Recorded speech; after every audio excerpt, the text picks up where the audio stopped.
Plus jamais ça.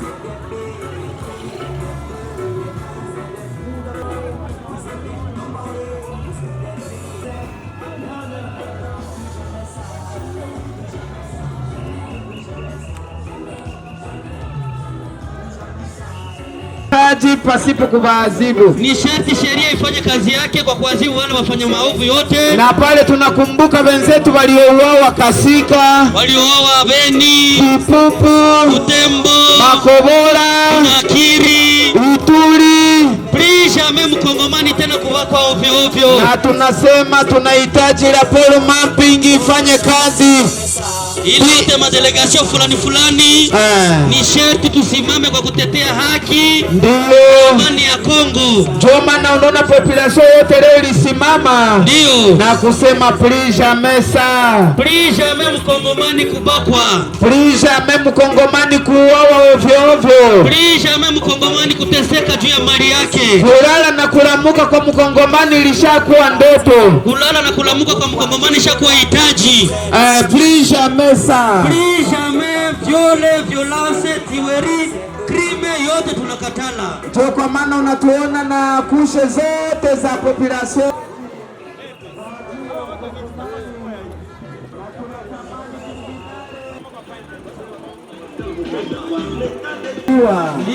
Wale wote ambao wanaoua mkongomani, sawa vile wale ambao waliua Kasika, wale ambao waliua Kipupu, Makobora, Beni, Ituri, Bunyakiri, wale wote waadhibiwe. Wale wote justice ifanye kazi yake. Ndio. Ni sharti mkongomani asibakwe asuawe ovyo ovyo. Tunasema shukrani kwa NDC. Ndio. Shukrani kwa Fondation Panzi. Ndio. Kwa Societe Civile. Ndio. Kwa wote ambao Revede Zendinyi wanaotusindikiza. Kama kaliko wote na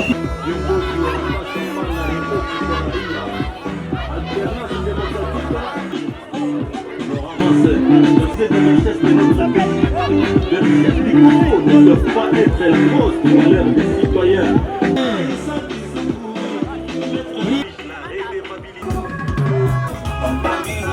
Quand les Noirs sont refusés en Centrafrique, nous sommes pressés en Libye. Vous êtes des millions de partis.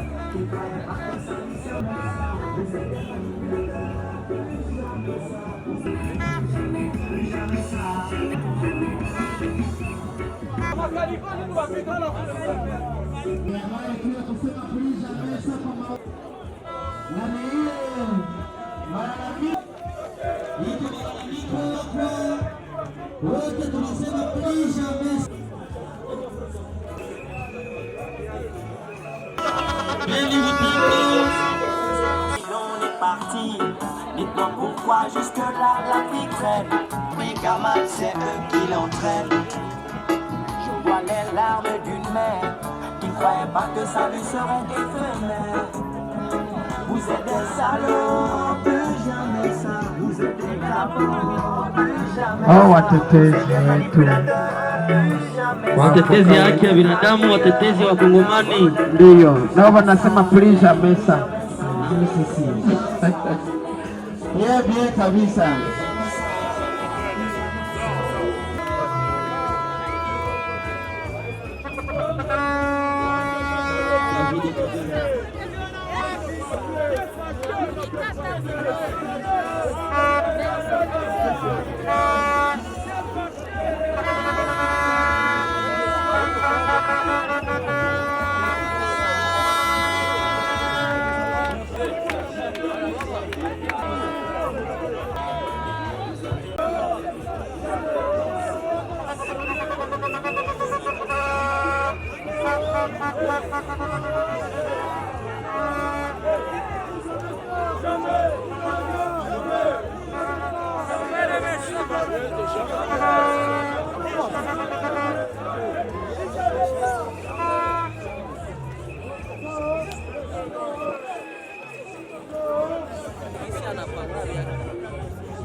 N'est-ce pas, choisi d'être avec nous ici. Les papas, je n'en parle pas, ils sont autour de moi ici. Et je dis merci aux mamans. Ce memorandum de forces vives de la société civile de la RD Congo à l'intention du secrétaire général des Nations Unies. Objet, mise en œuvre effective des recommandations issues du rapport du projet Mapping concernant les violations les plus graves des droits des femmes et du droit international humanitaire commises en République démocratique du Congo entre 1993 et 2003.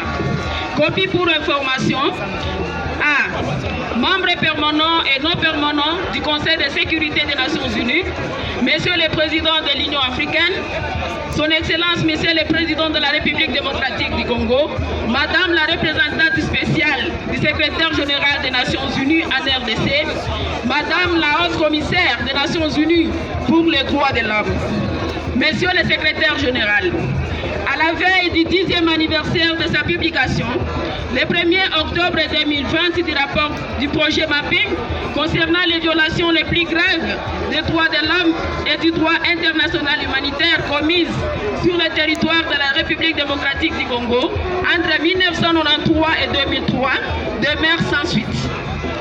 Aucune de ces recommandations visant à la mise en place des outils garantissant le droit des victimes à la vérité, la justice et n'a été mise en œuvre. En outre, la liste concernant les noms des acteurs présumés de dites violations qui pourraient être constitutives des crimes de guerre, des crimes contre l'humanité et des crimes de génocide est toujours gardée secrète par le Haut Commissariat des Nations Unies aux droits de l'homme à Genève.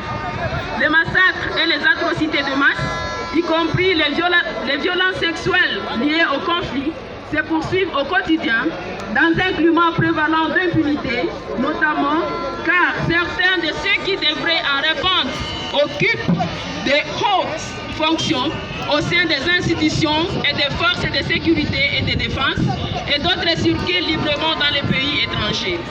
Monsieur le secrétaire général, nous sommes convaincus qu'il n'y aura ni sécurité ni développement durable en République démocratique du Congo et dans la région des Grands Lacs sans le respect des droits humains et sans le recours à une justice indépendante et impartiale, garantissant aux victimes leurs droits à la justice, à la vérité et aux réparations.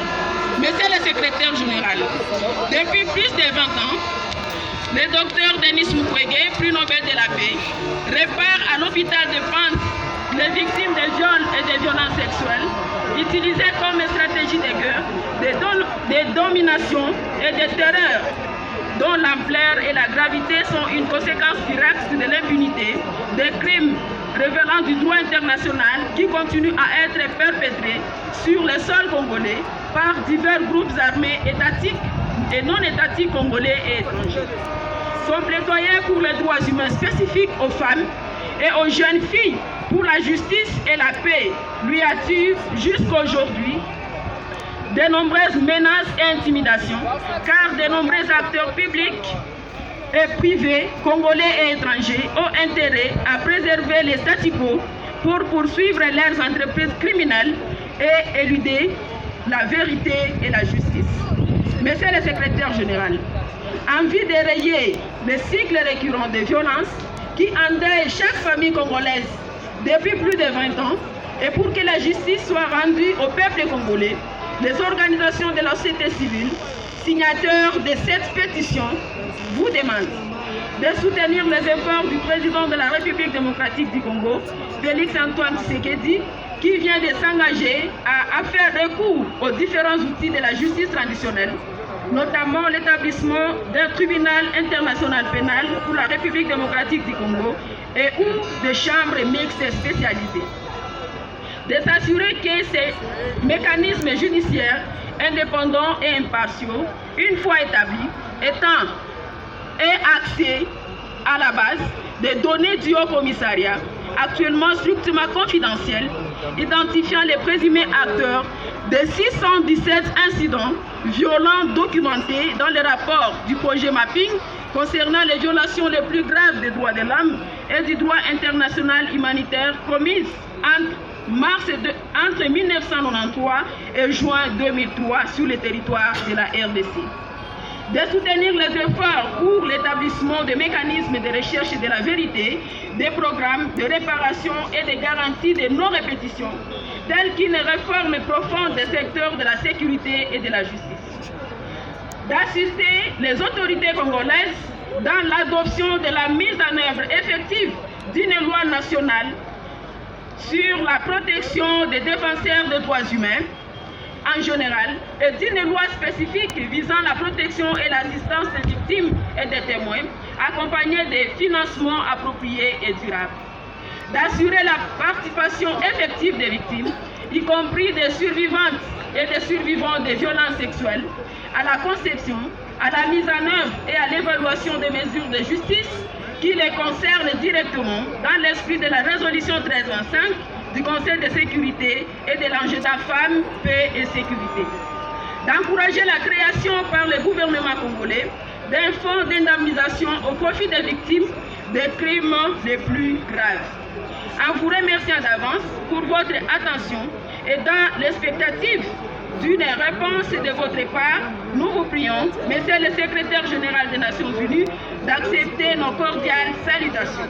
Cette pétition a été initiée par le réseau national des survivantes en République démocratique du Congo, les organisations de la société civile, les mouvements citoyens et la fondation Panzi, RDC et États-Unis et la fondation Mukwege.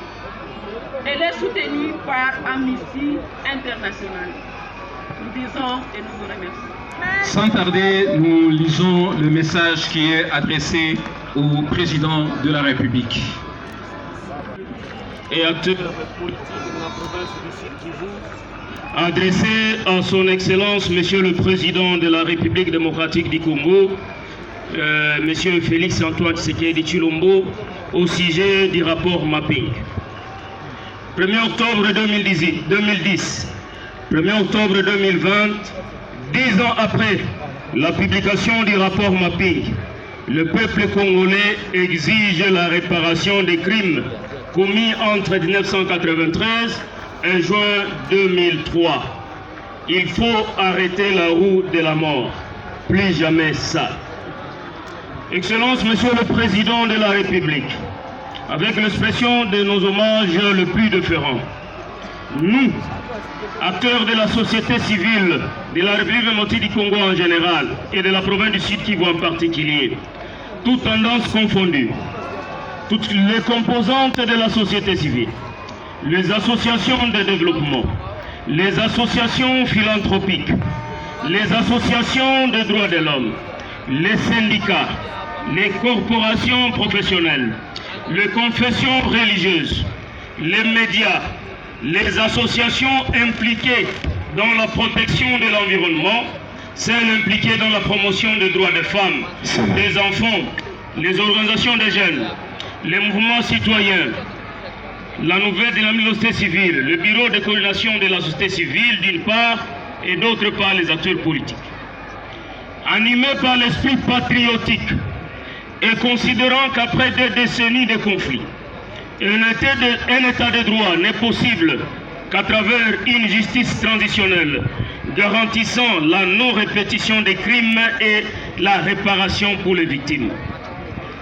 Tenons à vous exprimer, Excellence, Monsieur le Président de la République, notre inquiétude de voir que 10 ans après la publication du rapport Mapping sur les graves violations des droits de l'homme et du droit international humanitaire commises sur le territoire de la RD Congo entre 1993 et 2003, aucune disposition n'a été prise au niveau national en vue de vulgariser ces rapports et surtout d'exiger que le présumé auteur des différentes et multiples atrocités soit connu et déféré en justice pour répondre de leurs actes.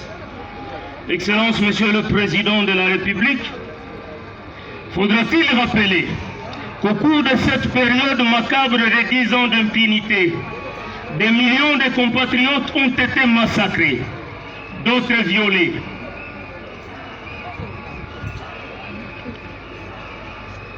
Villages entiers décimés, de personnes enterrées vivantes, parmi lesquelles les femmes et les enfants. Ces crimes sont demeurés jusqu'à présent impunis.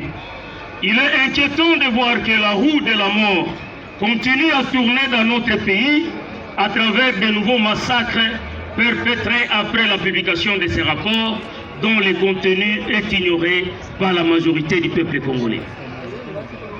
Les constats faits sur le terrain fait état des risques imminents pouvant faire tomber les 10 rapports en désuétude, étant donné qu'un plus grand nombre de victimes disparaît du jour au lendemain avant que justice ne leur soit rendue.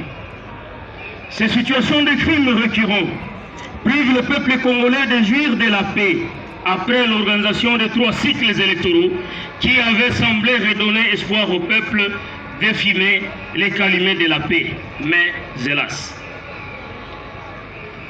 il vous souviendra que lors de son discours prononcé à Oslo, le 10 décembre 2018, un digne fils du pays, le tout premier plébiscité prix Nobel de la paix de notre pays, nous citons le docteur Denis Mukwege, avait dit plus haut à ceux qui voulaient l'entendre, je le cite, « Les habitants de mon pays ont désespérément besoin de la paix.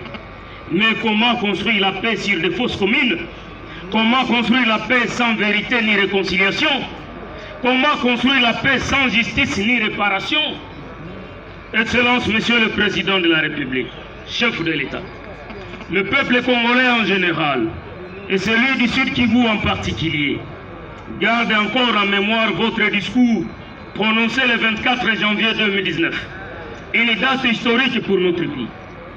Cette date consacra la première alternance démocratique pacifique au sommet de l'État à l'issue des élections organisées le 30 décembre 2018. Lors de ce discours, vous avez promis au peuple congolais votre engagement à ériger un État de droit pacifique, démocratique et soucieux de chaque citoyen. Un État où chaque citoyen va jouer son rôle dans le cadre du principe de la séparation des pouvoirs. Un État qui garantira aussi le bonheur de tous les Congolais.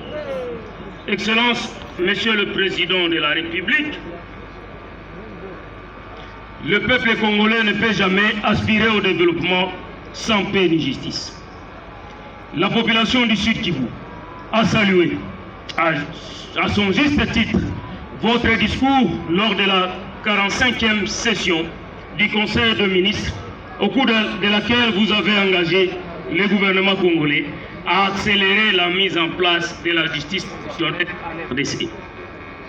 Les avocats, bien représentés ici par le bâtonnier de l'ordre des avocats du Sud Kivu à notre gauche, le médecin avec nous ici, le psychologue et autres acteurs de la chaîne pénale, vous expriment leur détermination et leur disponibilité à soutenir la mise en œuvre effective d'une justice transitionnelle en RDC. Excellence, Monsieur le Président de la République, les acteurs de la société civile de la RDC en général et ceux du Sud Kivu en particulier vous recommandent, en tant que garant de la nation, de vous investir pour que le Conseil de sécurité rende public le plus tôt possible les annexes du rapport mapping contenant les noms des présumés auteurs des graves violations des droits humains en RDC. De vous impliquer au nom de la République démocratique du Congo et au nom de toutes les victimes pour la création et l'effectivité d'un tribunal pénal international pour la RD Congo en vue de la dimension régionale des conflits et à l'interne des chambres spécialisées mixtes au sein de nos juridictions judiciaires. D'amener enfin les autres institutions de la République démocratique du Congo à s'investir pour la création d'un fonds national pour les victimes de ces différents crimes et massacres. En agissant ainsi, le peuple congolais constatera qu'un véritable état de droit s'est réellement installé sous votre règne. Ainsi fait à Bukavu, ce 1er octobre 2020, plusieurs signataires des organisations tant locales, provinciales, nationales et internationales, nous disons et nous vous remercions.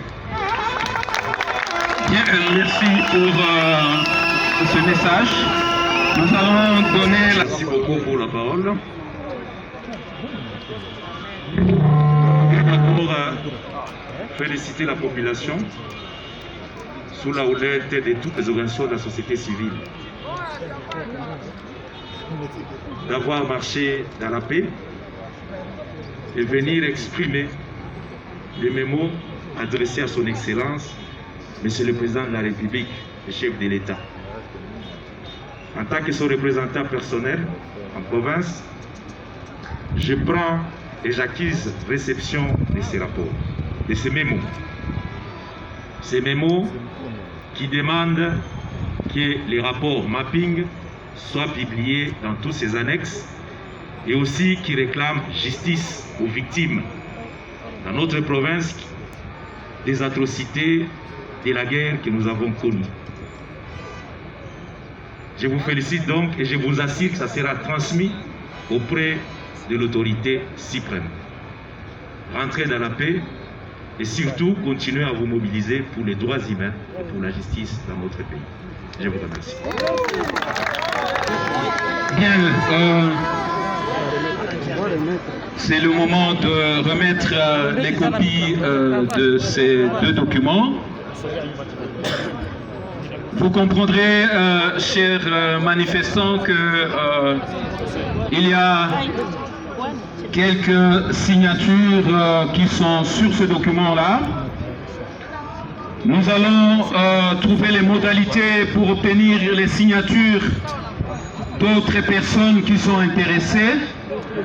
Nous allons demander à ceux qui veulent signer de passer soit au bureau de coordination de la société civile, d'autres peuvent passer au bureau de NDC pour compléter les signatures. C'est la présidente de la société civile qui dépose la copie du mémo adressé au Conseil de sécurité et le bâtonnier dépose le mémo à l'intention du président de la République. Nous pouvons nous acclamer pour avoir posé ce geste. Bien, nous disons encore une fois merci à l'autorité qui a accepté de jouer son rôle sportivement.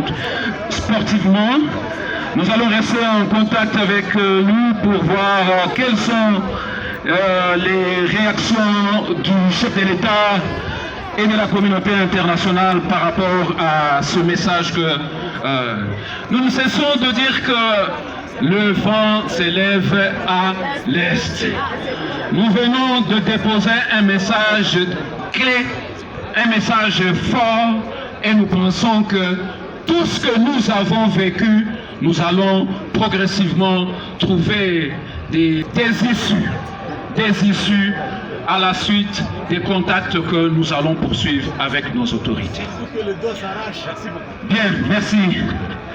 Comme l'autorité l'a dit, rentrez chez vous en paix, restons sereins. Nous aurons la paix dans ce pays. Avec le Kivu, nous aurons la paix, nous aurons la sécurité, nous aurons, n'est-ce pas, la lutte contre l'impunité avec votre concours. Merci encore une fois. Ho camminato oggi per sostenere l'insediamento del Tribunale internazionale per il Congo, perché senza giustizia non è possibile di avere la pace. Anche ho camminato per reclamare la pubblicazione di report mapping, perché oggi fa 10 anni dopo la pubblicazione del report mapping. Abbiamo bisogno di pace e senza giustizia non è possibile di avere